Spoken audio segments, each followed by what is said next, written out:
Students of 10th standard, we are going to start our SST chapter 3. So name of the chapter 3 is that cultural heritage of India's culture and architecture.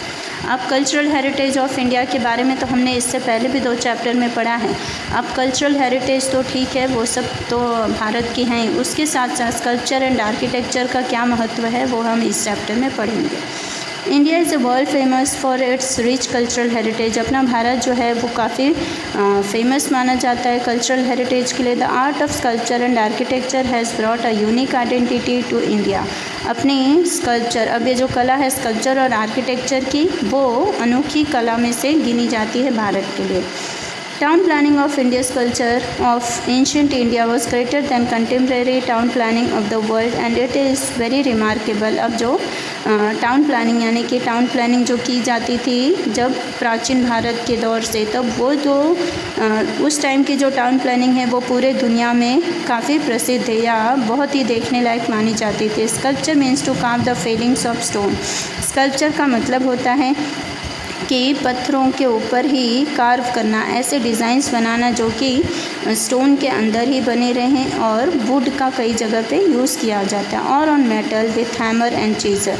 और कई बार तो metal के ऊपर भी इसका design किया जाता है, और वो किसकी मदद से, हैमर एंड चीज़र की मदद से किया जाता है। तो अब आपको पता चल गया कि स्कल्पचर क्या होता है। Sculpture means curve the feelings on stone, यानी कि जो जिस तरह से हमारे चेहरे पर हाव भाव दिखते हैं वो चीज़ें पत्थरों के ऊपर दिखने के लिए क्या चीज़ों का यूज़ करते हैं, हैमर एंड चीज़र। हैमर माने हथौड़ी एंड चीज़र माने वो जो छेनी होती है जो लोहे की होती है, उससे ऐसे ऐसे कट कर ठोक कर शेप दिया जाता है। Now sculpture, the art of shaping figures और designs with facial expression is in round और in relief professionally perform by a sculpture with the help of chisel and hammer is known as sculpture. अब ऐसी कला जो कि shaping करने के लिए या डिज़ाइन बनाने के लिए, डिज़ाइन किस तरह से, फेशियल एक्सप्रेशन यानी चेहरे के हाव भाव जो कि मूर्तियों के ऊपर दिख पाएँ या पत्थरों के ऊपर दिख पाएँ, इसीलिए हैमर और चीज़ल की सहायता से ये किया जाता है और इसे ही कहते हैं स्कल्पचर। अब आ जाते हैं आर्किटेक्चर। आर्किटेक्चर क्या होता है? Simple meaning of architecture means art of construction, यानी एकदम सिंपल से हम देखेंगे तो कोई भी चीज़ों का कंस्ट्रक्शन यानी बनाने का जो तरीका हो या बनाने की शुरुआत, उसे ही हम कहते हैं architecture. The word vastu is used for architecture in Sanskrit language and it is very much renowned. अब अपने संस्कृत में वास्तु जो शब्द है वो आर्किटेक्चर से संबंधित है और ये काफ़ी जाना जाता है, प्रसिद्ध है।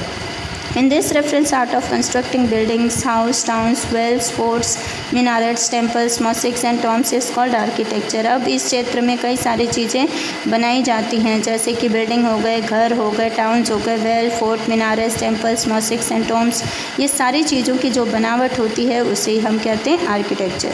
Skill of architects is seen in the art of this architecture. अब जितनी भी कला है यानी कलाकृति जो है वो एक आर्किटेक्ट की उसी आर्किटेक्चर में ही दिखाई देती है। एंशिएंट इंडियन टाउन प्लानिंग, यानी पुराने भारत की जो टाउन प्लानिंग हुआ करती थी वो किस तरह से होती थी उसके बारे में अब हम देखेंगे। India has acquired expertise in the field of town planning. अपने भारत को एक्सपर्ट का खिताब मिल चुका है इस तरह की प्लानिंग के लिए। Many such towns have been found out during archaeological excavation work, यानी कि बहुत सारे टाउन्स ऐसे देखे गए हैं जिनमें ये एक्सकवेशन वर्क हैं किया हुआ है। The towns were divided into 3 sections. अब ये जो टाउन्स होते थे वो 3 भागों में बांट दिए जाते थे, तो वो 3 भागों में बांटे जाते थे। उनमें से था फोर्ट ऑफ रूलर्स को हम केताडेल भी कहते हैं। दूसरा है houses of administrative officers situated on the upper part of town and तीसरा है residencies of common people situated on the lower part of town. अब ये 3 हिस्सों में इसलिए बांटा जाता था कि जो सबसे ऊपरी वाली भाग होता था फोर्ट यानी किला, तो सबसे ऊपर वाले भाग में कौन रहते थे? राजा महाराजाओं का दौर। सेकेंड वाले पार्ट में यानी कि जो बीच में होता था अपर पार्ट ऑफ टाउन, वहाँ पर कौन रहते थे? एडमिनिस्ट्रेटिव्स, यानी कि जो कार्यालय चलाते थे या कार्यालय में काम करने वाले जो लोग होते थे वो अपर पार्ट ऑफ टाउन में रहते थे। एंड थर्ड पार्ट यानी कि तीसरा हिस्सा जो रेसिडेंसेस वो कॉमन पीपल, यानी हम लोग जैसे आम लोगों के लिए रहने के लिए जो तीसरा भाग है वो लोअर पार्ट ऑफ टाउन यानी टाउन के निचले भाग में रहा करते थे। अब forts for rulers are constructed on the upper part of the town, यानी कि रूलर्स यानी कि जो राज किया करते थे उन लोगों के लिए ऊपरी भाग में बंदोबस्त रहता था।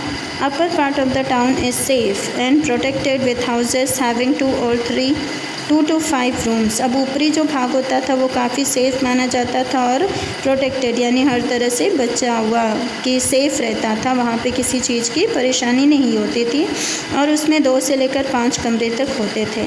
Houses on the lower part of the town are mainly constructed with handmade bricks. अब जो निचले भाग होता था लोअर पार्ट में जो हाउसेस बनते थे वो जनरली ब्रिक्स यानी कि ईंट के बनाए जाते थे। Peoples of Indus Valley civilization has developed many more beautiful and symmetrical towns than many other civilizations of the world. अब इंडस वैली दौर में जो सिविलाइजेशन हुआ करता था वो डेवलप्ड, उसने बहुत ही सुंदर तरीके से अपना डेवलपमेंट किया था क्योंकि उसमें सुंदरता के साथ साथ सिमेट्रिकल टाउन, सिमेट्रिकल यानी कि जैसे होती हैं आकृतियाँ बनाए जैसे गोलाकार फिर त्रिकोणीय शेप में, इस तरह सिमेट्रिकल फिगर्स बनाए जाते थे और जिसकी वजह से end of the words from the architectural point of view, अब आकृतिक तौर पर देखा जाए तो यही देखने में लोगों का मन भा जाता था। Among of them Harappa and Mohenjodaro had the best town planning. अब उन्हीं के साथ साथ हड़प्पा और मोहनजोदारो का भी टाउन प्लानिंग बेस्ट माना जाता था। तो चलिए अब मोहनजोदारो टाउन प्लानिंग कैसी थी, कब शुरू हुई थी, उसके बारे में हम पढ़ेंगे।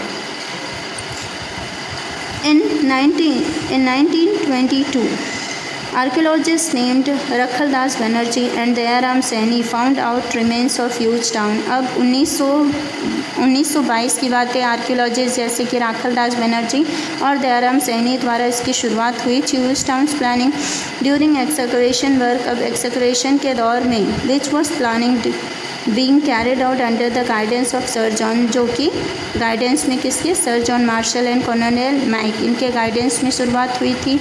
इन लारखंड डिस्ट्रिक्ट यानी कि सबसे पहले जो शुरुआत हुई थी वो लारखंड डिस्ट्रिक्ट में, जो कि अब पाकिस्तान माना जाता है, ऑफ मोहनजोदारो।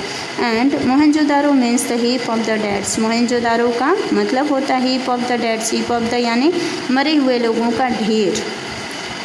चलिए फर्स्ट दिया हुआ है कंस्ट्रक्शन ऑफ टाउन। सबसे पहले construction of town from the point of view of town planning Mohenjodaro is the best. अगर टाउन प्लानिंग के नज़रिए से देखा जाए तो मोहनजोदारो सबसे बेस्ट माना जाता है।